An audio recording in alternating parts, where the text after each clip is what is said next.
지난 2주간 동안 주일 예배를 파리 선한 장로교회에서 말씀을 전할 수 있어서 저에게는 큰 기쁨이었습니다.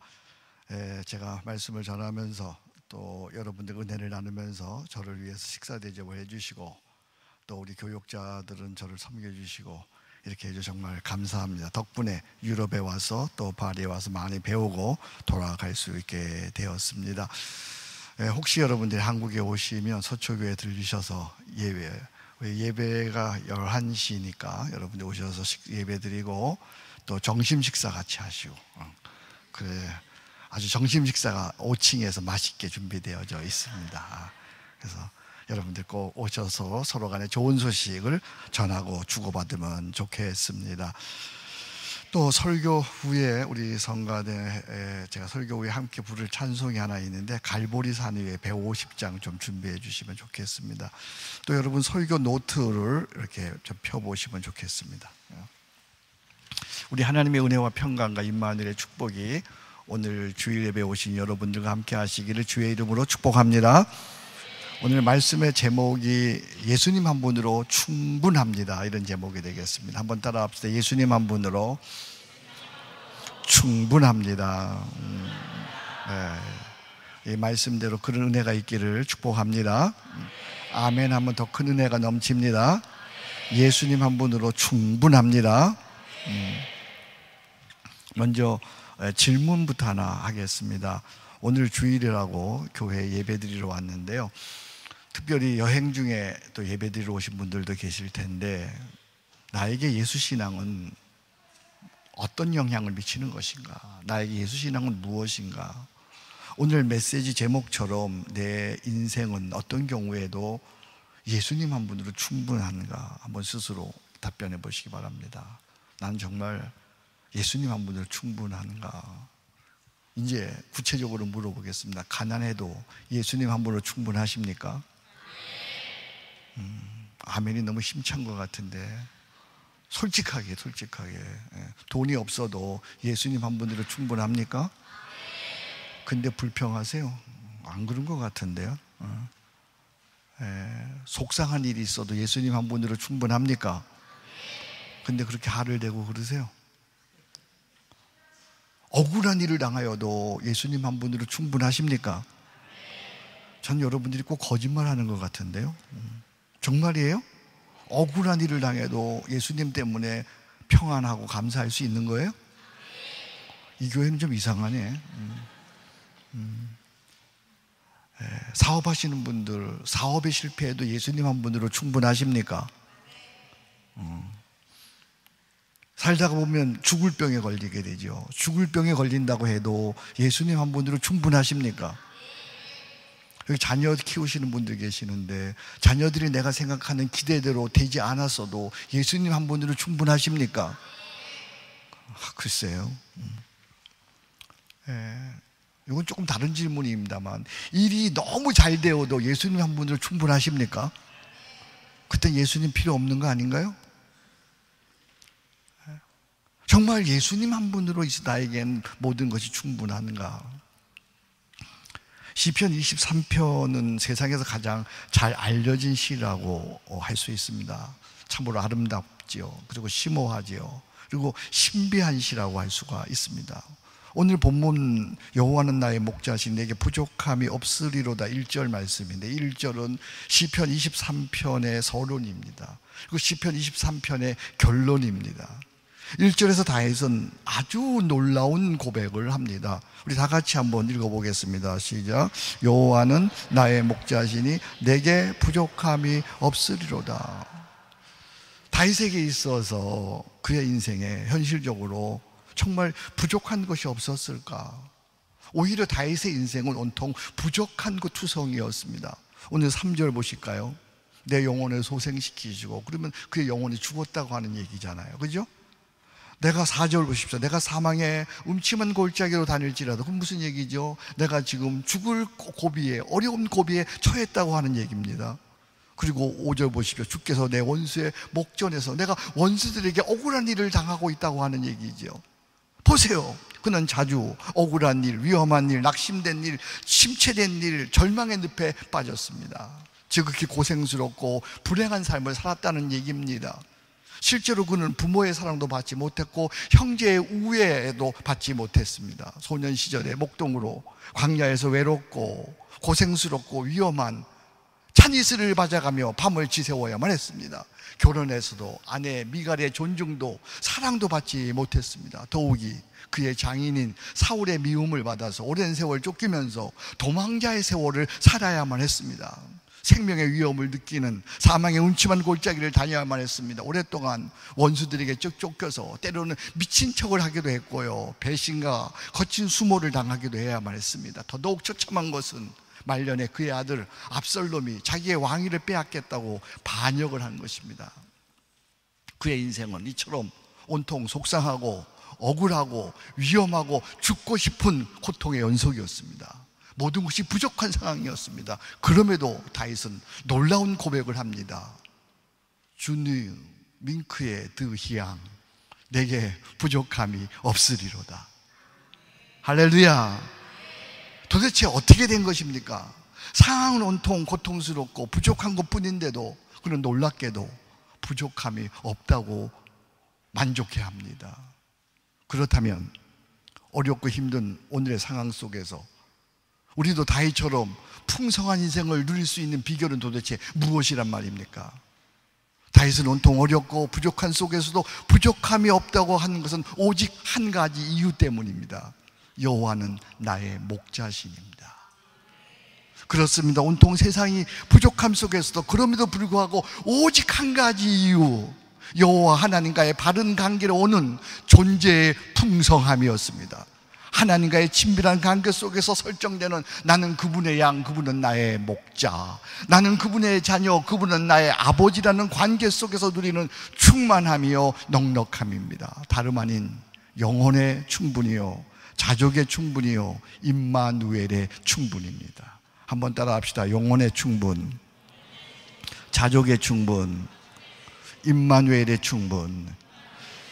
여러분 그 설교 메모에 거기다 그렇게 쓰실까요? 처음에 나는 예수님으로 충분한가 그렇게 질문해 보시고요.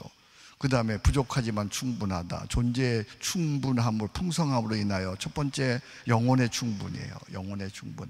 이건 뭔 얘기냐면 예수님이 내 안에 계신다고 믿기 때문에 예수님, 우주보다 크신 그분이 내 안에 계셔서 세상의 그 무엇도 부럽지 않게 되는 거예요. 영혼의 충분입니다.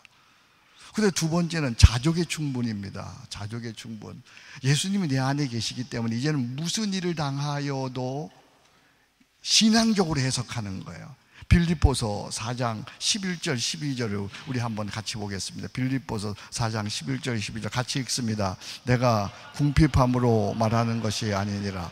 어떠한 형편에서든지 나는 자족하기를 배웠노니 나는 비천에 처할 줄도 알고 풍부에 처할 줄도 알아. 모든 일 곧 배부름과 배고픔과 풍부와 궁핍에도 처할 줄 아는 일체의 비결을 배웠노라. 할렐루야.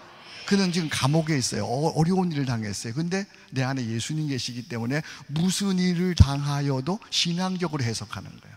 그러니까 언제나 중요한 건 사건보다 해석이 중요한 거예요. 한번 따라 합시다. 사건보다 해석이 중요하다. 그러니까 우리 예수 믿는 사람들은 무슨 일을 당하든지 여기에 하나님의 뜻이 있다, 하나님의 섭리가 있다, 이렇게 해석해내는 거예요.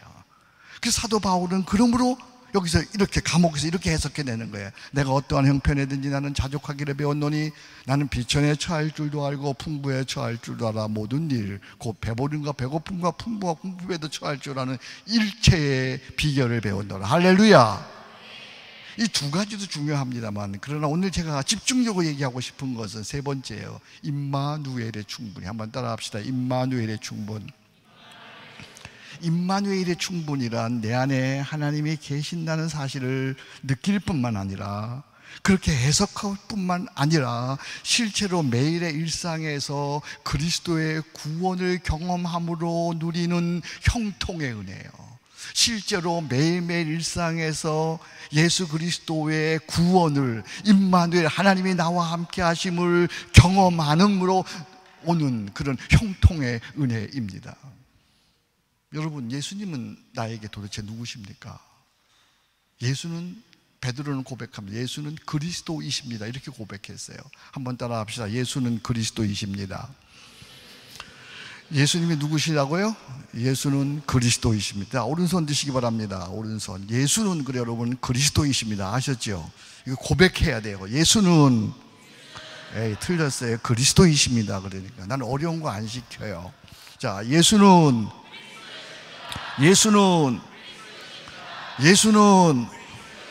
아멘. 여러분 정말 그렇게 믿습니까?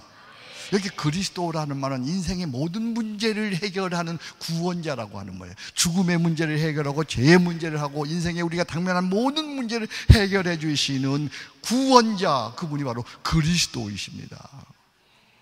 진정으로 예수를 그리스도로 믿고 따르는 자에게는 영혼의 충분, 자족의 충분뿐만 아니라 실제로 내일의 일상 속에서, 내 일상 속에서 하나님의 동행으로, 하나님의 개입으로 말미암아 시편 23편에 바로 1절, 2절, 3절, 4절, 특별히 2절, 그가 나를 푸른 초장에 누이시며 쉴만한 물가로 인도하시는도, 4절, 내 영혼을 소생시키시고 자기 이름을 위하여 의의 길로 인도하시는도다. 내가 사망의 음침한 겨울자기를 다닐지라도 해를 두려워하지 않을 것은 주께서 나와 함께 하심이라. 주의 지팡이와 막대기가 나를 안위하시나이다. 주께서 내 원수의 목전에서 내게 상을 차려주시고 기름을 내 머리에 부으셨으니 내 잔이 넘치나이다. 할렐루야.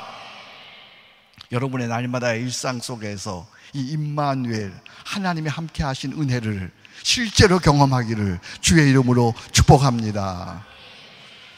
성경에서 실제로, 우리 신약 성경에서 신뢰를 하나 들어보겠습니다. 사도 바울이 죄인의 몸이 되어서 로마로 압송을 당합니다. 참 안 된 일이죠. 로마로 죄인의 몸으로 압송을 당합니다. 그런데 배를 타고 가다가 큰 풍랑을 만나죠. 그 풍랑의 이름이 뭐죠? 무슨 풍랑이요? 여러분 성경은 다른 모양이네. 무슨 풍랑? 유라굴라라고 하는 큰 풍랑을 만납니다. 그 풍랑으로 인해서 또 배가 깨어졌습니다. 그래서 널조각을 의지해서 멜리데스라고 하는 섬에 겨우 구조가 됩니다. 하지만 또 안 된 일이 나타났어요. 그 섬에서 바울은 그만 뱀에게 물려서 죽을 지경이 되었습니다. 또 설상가상으로 그 섬 마을 추장이 열병에 걸립니다. 꼬리에 꼬리를 물고 안 되는 일만 연속으로 일어나는 거예요. 이게 인생의 사이클이야. 여러분 인생에서 안 되는 일이 한번 걸리잖아요. 그럼 한 번 안 되는 일이 아니에요. 계속 안 돼. 교통사고가 나고, 뭐 아이가 아프고, 뭐 학교가 안 되고, 뭐 이렇게 계속 그런 사이클이 이렇게 되는 거예요. 정말 여기 앞에 사도 바울은 지금 안 되는 일이 봉착했어요. 근데 놀라운 사실은 하나님께서 임마누엘 하시니까, 그와 함께 하시니까 그 안 된 일들이 도리어 더 잘된 일들이 되었어요. 이건 아멘 안 하시네요? 그의 안 된 일들이 도리어 더 잘된 일들이 되었습니다. 사도 바울이 배를 타고 가다 풍랑 만난 것이 도리어 잘된 일이 되었어요. 왜요? 죽을 위기에 처한 배 안의 사람들에게 살아계신 하나님을 전하는 기회가 되었습니다. 죽을 기회에 처한 배 안의 사람들, 그들에게 복음을 전하는 기회가 된 거예요. 섬에서 바울이 독사에게 물린 것이 더 잘된 일이 되었습니다. 왜요? 섬 주민들이 독사에서 물리면 죽어야 되는데 안 죽고 그가 살아있으니까 그의 영적 권위가 더 높아졌습니다. 뿐만 아니라 섬의 추장의 아버지가 열병에 걸린 것, 그것이 더 잘된 일이 되었어요. 왜요? 사도 바울이 신유의 은혜가 나타나가지고 그 열병을 고칠 뿐만 아니라 그 지방에 있는 모든 사람들이 다 고침을 받게 되었습니다. 뿐만 아닙니다. 배가 깨어지고 물건을 다 잃어버린 것이 도리어 더 잘 되었습니다. 왜요? 그 섬에서 주민들이 더 좋은 선물과 더 훌륭한 배를 그에게 내주었습니다. 큰 풍랑을 만나고 배가 깨어지고 조난을 당하여 한 섬에 걸린 것이 오히려 더 잘된 일이 되었습니다. 왜요? 멜리데라고 하는 섬 전체가 다 예수의 복음을 믿고 구원받는 자들이 되고, 그리고 아프리카 선교의 교두부가 되었습니다. 할렐루야. 그러니까 안 된 일들이, 어려운 일들이, 망하는 일들이 예수 임마누엘이 개입됨으로 말미암아 더 잘된 일이 되어지는 줄로 믿습니다. 제 인생을 되돌아보아도 정말 안 된 일들이 도리어 더 잘된 일들이 된 게 너무 많아요. 저는 50평생 넘게 예수님을 믿었어요. 55년 정도 예수님을 믿었어요. 근데 제 인생 속에 안 되었던 일들이 하나님이 개입함으로 말미암아 더 놀라운, 더 축복의, 더 형통의 은혜가 되었어요. 16살 소년 시절에 죽을 병에 걸렸습니다. 척추 카리에스라고 하는 척추가 결핵이 척추를 파고 들어간 거예요. 그 죽을 병에 걸렸습니다. 그 죽을 병에 걸린 것이 저에겐 더 잘된 일이 되었어요. 그때 저는 하나님 저 살려주시면 목사 되겠습니다. 그래서 오늘의 목사가 되었습니다. 할렐루야. 제가 청년 시절에 내가 원하는 귀한 아리따운 한 여인하고 연애하다가 그만 실패했습니다. 근데 그 실패한 것이 훨씬 더 잘 되었어요. 왜냐하면 지금의 아내를 만나가지고 독일에 유학도 가고, 그리고 제가 독일 가서 장학금 받았거든요. 그 장학금이 무슨 장학금이냐면 저희 집사람이 간호사니까 저희 집사람한테 장학금 받았습니다.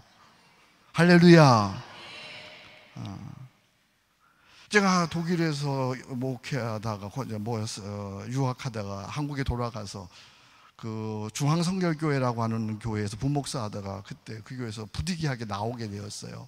정말 아이들 셋 데리고 어디 가야 할지 모르는 그런 절박한 상황인데 그게 더 잘 되었어요. 그때 쫓겨난 것이 오늘의 서초교회를 세우는 그런 놀라운 계기가 되었습니다. 남의 교회 목사라고 아멘도 안 하시는구만요. 그게 돌이켜보니까 내 인생에 안 된 것이 도리어 얼마나 큰 은혜였는지 몰라요. 60평생 돌이켜보니 하나님 한 번도 나를 실망시킨 적이 없으세요. 예수님 한 분으로 충분했습니다. 정말 안 된 것이 그냥 안 된 것으로 끝났으면 내 인생은 좌절이고 실패고 절망할 것인데, 임마누엘 하나님이 개입하심으로, 임마누엘 하나님이 함께 하심으로 말미암아 꿈도 꿀 수 없는 놀라운 형통의 은혜가 되었습니다.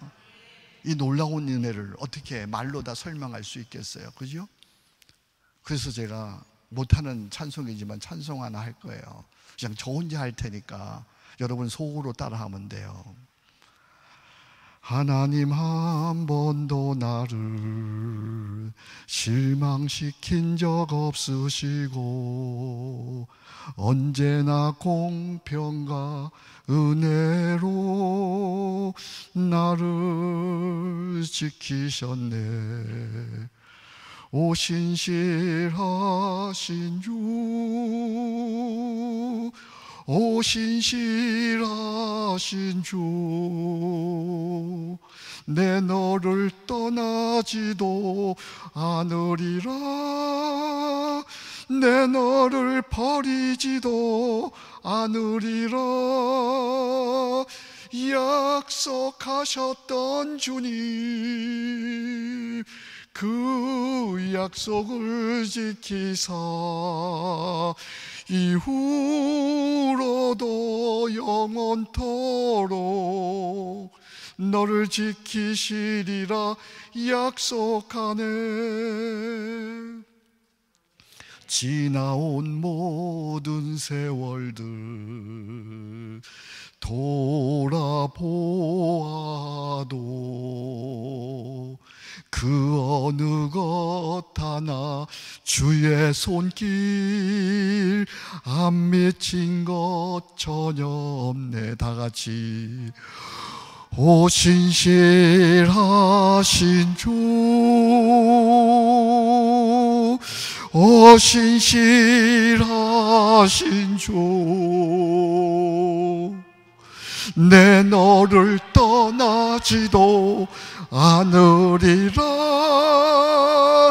내 너를 버리지도 않으리라. 약속하셨던 주님,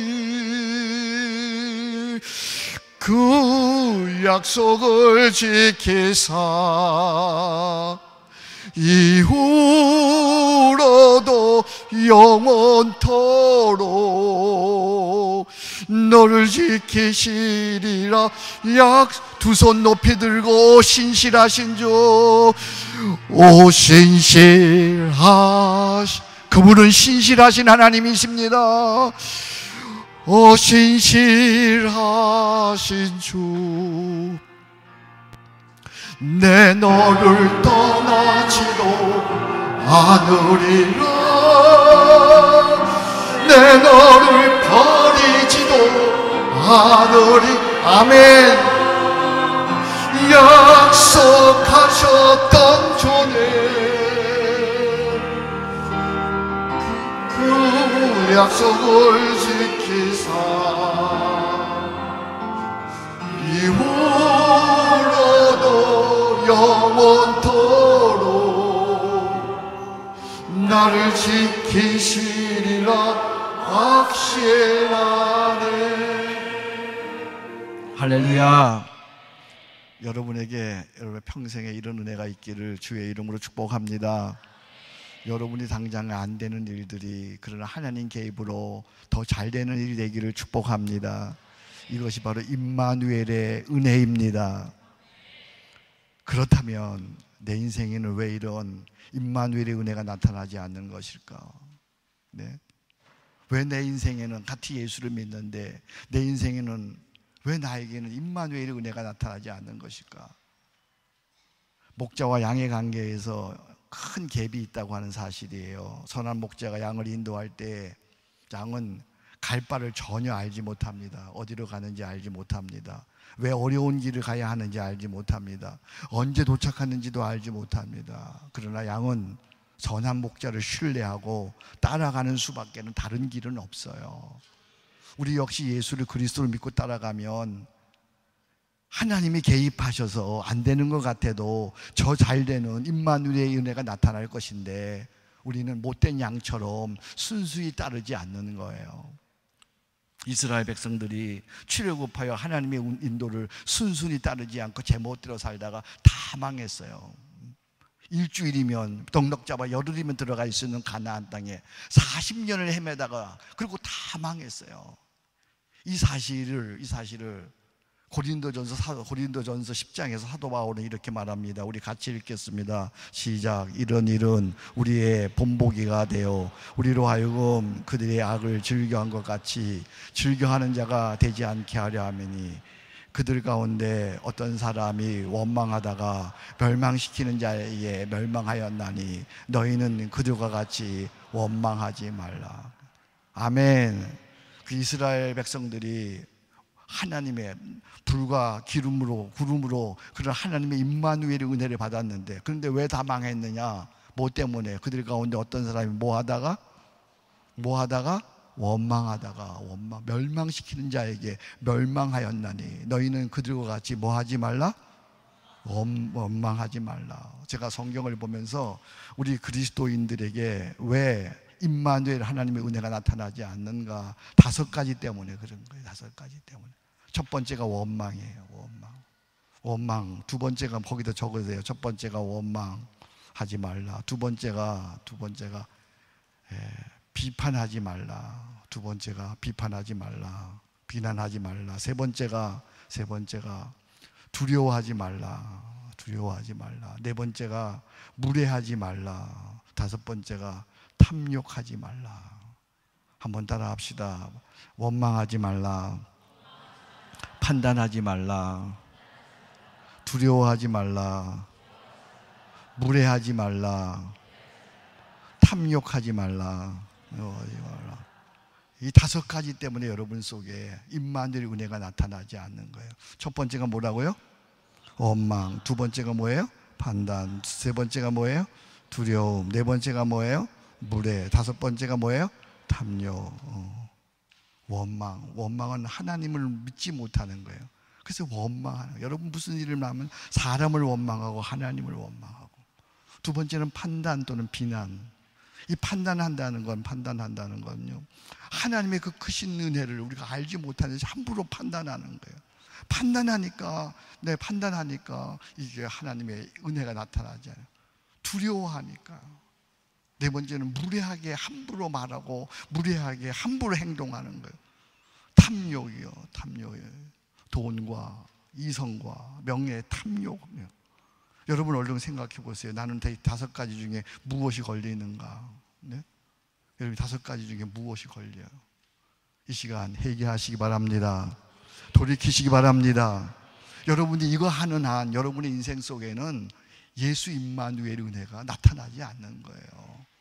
여러분 신앙생활 하면서 더 이상 판단하지 않기를 바랍니다. 원망하지 않기를 바랍니다. 두려워하지 않기를 바랍니다. 무례히 행동하지 않기를 바랍니다. 탐욕하지 않기를 바랍니다. 그러면 어떻게 나도 모르게 치솟아 오르는 이런 악한 죄성을 다스릴 수 있을까요? 그때마다 내 안에 예수 십자가가 있는지를 확인하고 얼른 십자가를 붙드는 거예요. 내 안에 십자가를 확인해야 돼요. 우리가 자꾸만 판단하고 원망하고 두려워하고 무례하고 탐욕하는 건 예수 십자가를 잃어버렸기 때문에 그래요. 예수 믿는다고 하면서 십자가를 잃어버리니까 나도 모르게 자꾸만 이런 악한 것들이 올라오는 거예요. 그래서 여러분들이 이런 것들, 조금 전에 얘기했던 판단, 원망, 두려움, 무례, 탐욕 이런 것들이 올라올 적에 얼른 십자가를 붙드시기 바랍니다. 그래서 갈라디아서 2장 20절에 이렇게 말합니다. 우리 같이 읽습니다. 내가 그리스도와 함께 십자가에 못 박혔나니 그런즉 이제는 내가 사는 것이 아니에요 오직 내 안에 그리스도께서 사시는 것이라. 이제 내가 육체 가운데 사는 것은 나를 사랑하사 나를 위하여 자기 자신을 버리신 하나님의 아들을 믿는 믿음 안에서 사는 것이라. 할렐루야. 그러니까 여러분들 십자가를 바라본다는 건, 여기 교재로 돌아갑니다. 십자가를 바라본다는 건 첫 번째는 구속의 십자가예요. 구속의 십자가. 나는 죽을 수밖에, 십자가를 바라볼 때 뭐예요? 나는 죽을 수밖에 없는 죄인임을 고백하게 되잖아요. 그죠? 나는 아무것도 아니야. 대속의 십자가. 나는 아무것도 아니야. 두 번째는 십자가를 바라볼 때 자아 죽음의 십자가야. 자아 죽음의 십자가. 십자가와 함께 내가 못 박혔나니야. 십자가와 함께. 이제 나의 억울함도, 나의 분노도, 나의 속상함도, 나의 판단도, 나의 두려움도, 나의 모든 불안도 십자가와 함께 죽었는 줄로 믿습니다. 내가 십자가와 함께 못 박혔나니, 이미 못 박혔어요. 한번 따라하면 나는 십자가와 함께 죽었다. 아멘. 내 죄악도 죽었습니다. 내 탐욕도 죽었습니다. 내 판단도 죽었습니다. 내 원망도 죽었습니다. 내 미래의 불안도 죽었습니다. 나는 십자가와 함께 이미 죽은 줄로 여기는 겁니다. 세 번째는 임마누엘의 십자가예요. 임마누엘. 내가 십자가와 함께 못 박혔나니 그 다음 뭐예요? 이제는 내가 사는 것이 아니요 내 안에 누가 사시는 것이라? 그리스도가 누가 내 안에 사세요? 그리스도가 사세요. 내 안에 예수님이 사시는 줄로 믿습니다. 나는 십자가와 함께 죽었습니다. 이제 내 안에 예수님이 사십니다. 아멘.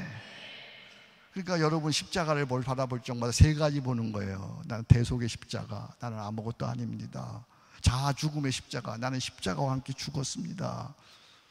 임마누엘의 십자가, 내 안에 예수님이 계십니다. 아멘. 그러니까 여러분 어려운 일이 있을 때마다, 힘든 일이 있을 때마다, 속상한 일이 있을 때마다, 죽고 싶은 일이 있을 때마다, 미운 사람이 생길 적마다, 탐욕이 일어날 적마다, 이상한 생각이 들 적마다 어떻게 해요?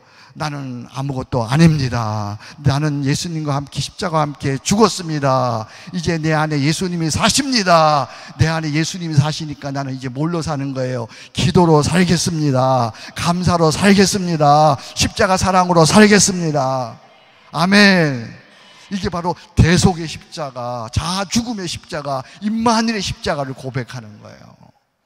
이제 연습해 보겠어요. 여러분 살다가 막 이상하게 마음속에 불만이 생겼어요. 불평불만이 생겼어요. 그럼 어떻게 한다고요? 시작. 나는 아무것도 아닙니다. 나는 이미 십자가에 죽었습니다. 이제 내 안에 예수님이 사십니다. 기도로, 감사로, 십자가 사랑으로 살겠습니다. 아멘.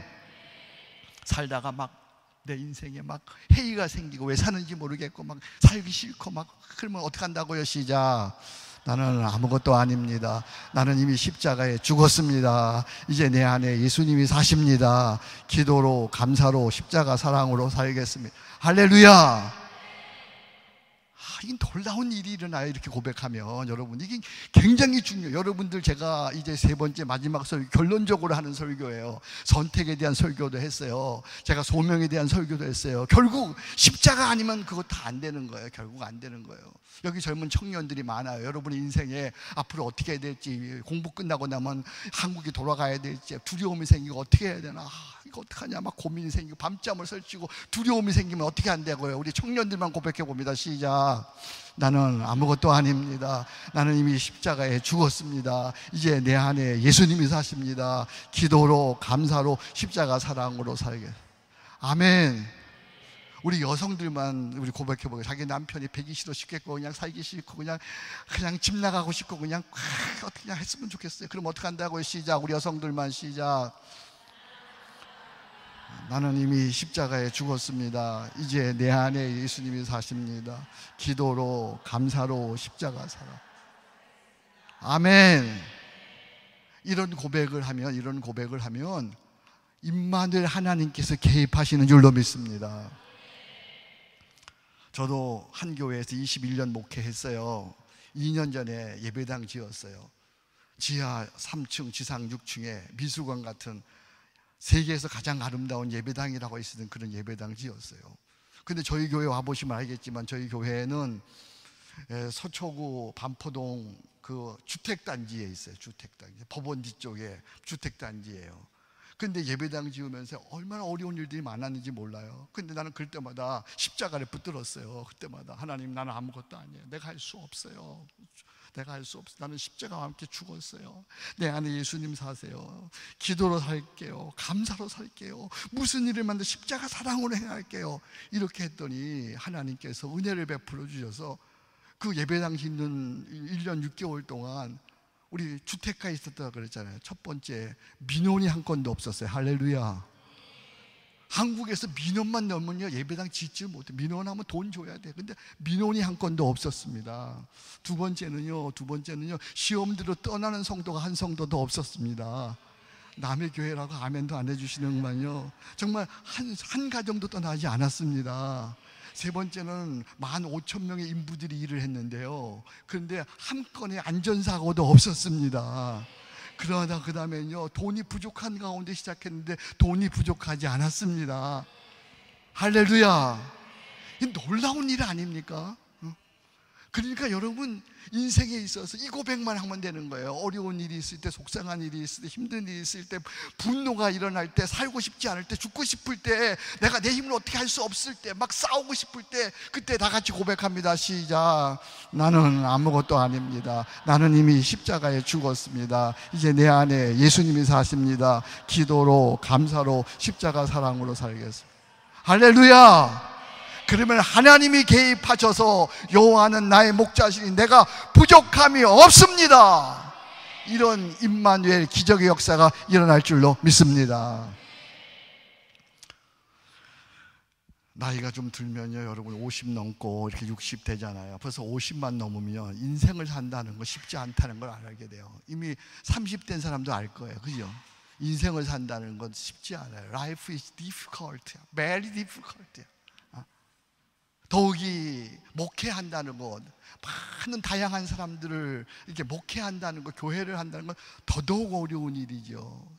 살다가 보면요 종종 기가 막힌 일을 당해요. 기가 막힌, 어디 가서 말도 못할 기가 막힌 일을 당합니다. 그 기가 막힌 일 중에 하나가 뭐냐면 인간관계에서, 공동체에서 이런 경우를 당하는 거예요. 아니 내가 어떻게 나에게 이럴 수 있냐? 네가 감히 어떻게 나한테 이럴 수 있냐? 내가 너를 위해서 젊음과 인생과 내 모든 거 다 바치고, 근데 네가 감히 나한테 어떻게 이럴 수 있느냐? 이런 때를 당할 수도 있어요. 뿐만 아니에요. 교회에서, 공동체에서, 직장에 살다가 어느 날 아니 내 젊음을 바치는 이 회사가, 아니 내 인생을 바친 이 교회가 어떻게 나에게 이럴 수가 있느냐?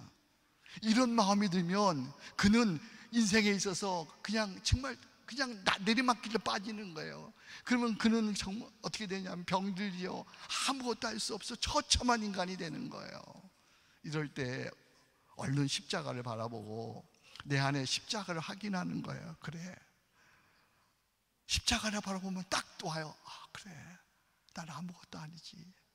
나는 죽을 수밖에 없는 자였는데 하나님의 은혜로 지금까지 사는 거지. 아 그래, 그동안 은혜로 가분하게 살았지. 그렇지, 나는 이미 십자가에 죽었지. 이미 죽은 거야. 그래. 근데 내 안에 예수님이 사시지. 그래, 알았어. 이제는 기도로 살아야지. 그래, 감사로 살아야지. 십자가의 사랑으로 살아야지. 그러고 일어서는 순간 하나님이 개입하셔서 임마누엘 구원의 역사를 보여주시는 줄로 믿습니다. 이게 신앙생활인 거예요. 그러면 다시 내 속사람이 강건해져서 환하게 웃으며 다시 시작할 수 있는 거죠. 지난 주간에 독일 다녀왔어요. 독일 가면서 랭스라고 하는 동네에 들렸어요. 랭스에 가면 대성당에 활짝 미소 짓는 천사가 있더라고요. 그 천사, 두 천사가 활짝 웃어요. 근데 이상하게도 가만히 보면요, 이렇게 네 동상이 있는데 천사 둘이 활짝 웃어요. 그래서 랭스의 미소, 천사의 미소 그러기도 하잖아요. 근데 이상하게 두 사람은요 심각해요. 심각하게 있어요. 천사는 웃으라 그러는데 사람은 심각한 거예요. 그래, 맞아요. 천사는요 세상 안 사니까 항상 웃을 수 있는지 몰라. 근데 이 세상을 사는 우리는요 여러 가지 어려운 일들 때문에 심각하게 살 수밖에 없어요. 그러면 성경은 우리에게 항상 기뻐하라, 쉬지 말고 기도하라, 범사에 감사하라는데 어떻게 우리는 그런 인생을 살 수가 있는 거예요? 그런 고민을 안고 독일에 제가 잘 알고 있는 저와 30년 넘게 지인이신 레슬러 목사님이라는 그분을 만나러 갔어요. 그 마을 어귀에 이렇게 들어서는데 차가 이렇게 쫙 들어가는데요, 삼거리가 나타났어요. 거기에 하나의 십자가가 딱 서 있는 거예요. 근데 그 십자가에 글씨가 하나 나타났어요. 하나만 먼저 보여줘요.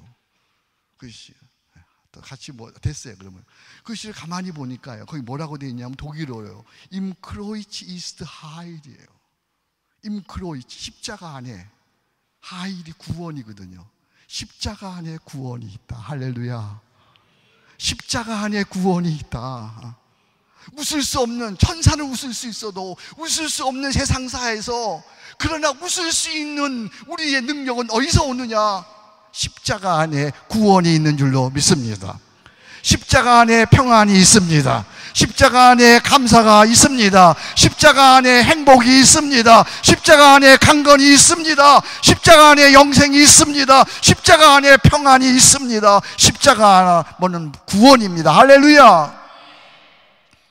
그러니까 여러분들이 살 때 힘들어지는 건 십자가 놓치기 때문이에요. 그래요. 십자가 안에 다 있어요. Im Kreuz ist Heil이에요. 예수 십자가면 부족함이 없습니다. 그것이 바로 예수님 한 분으로 충분합니다. 한번 따라합시다. 십자가 안에 구원이 있다. 예수님 한 분으로 충분합니다. 아멘. 십자가를 붙드시기 바랍니다. 무슨 일을 만나든지 십자가로 승리하시기를 주의 이름으로 축복합니다. 오늘 주신 말씀을 생각하면서 찬송가 150장이에요. 갈보리산 위에 십자가 섰으니.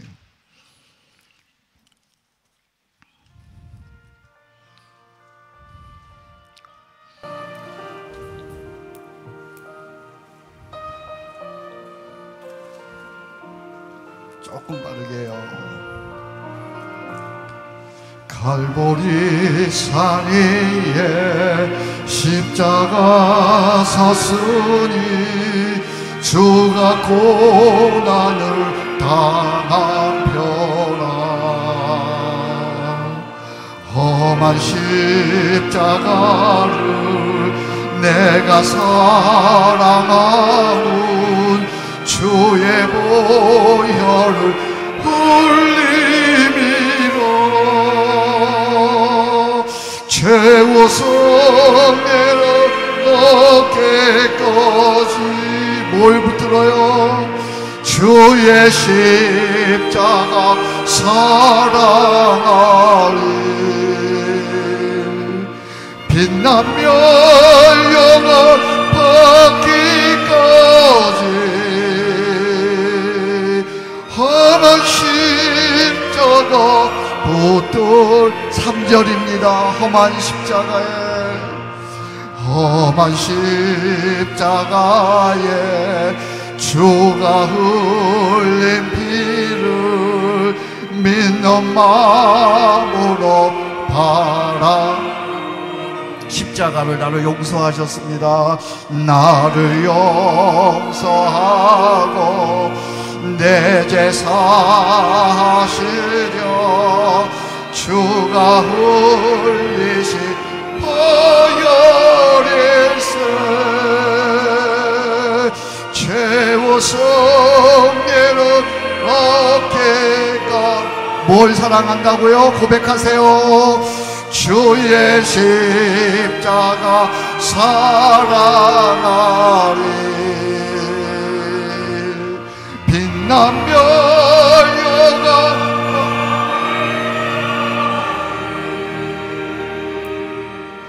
험한 십자가 붙들겠네. 주님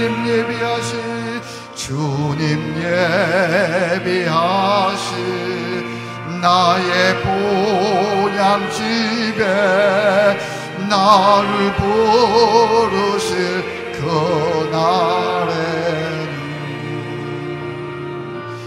영광 중에 계신 우리 주와 함께 내가 죽도록 충성하고.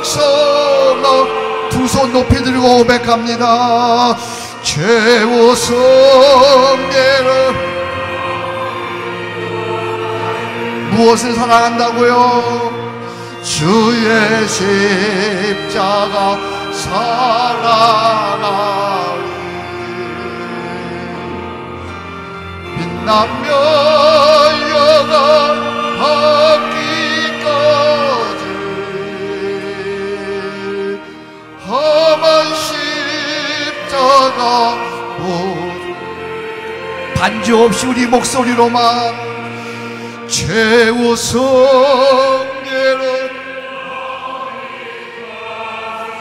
고백하세요. 뭘 사랑한다고요? 주의 십자가 사랑하리. 빛나며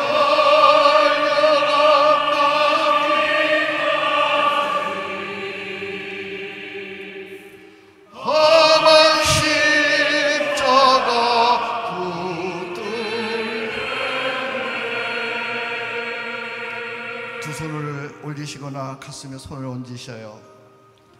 사랑하는 성도 여러분, 인생을 지금까지 살아오면서 얼마나 힘들고 어렵고 속상하고 죽고 싶고 방황하고 그런 적이 많았어요. 그래서 여러분들은 스스로 어떻게 하지도 못하고 이렇게 살아왔어요. 이 시간 십자가 붙드세요. 십자가 바라보세요. 그리고 고백하세요.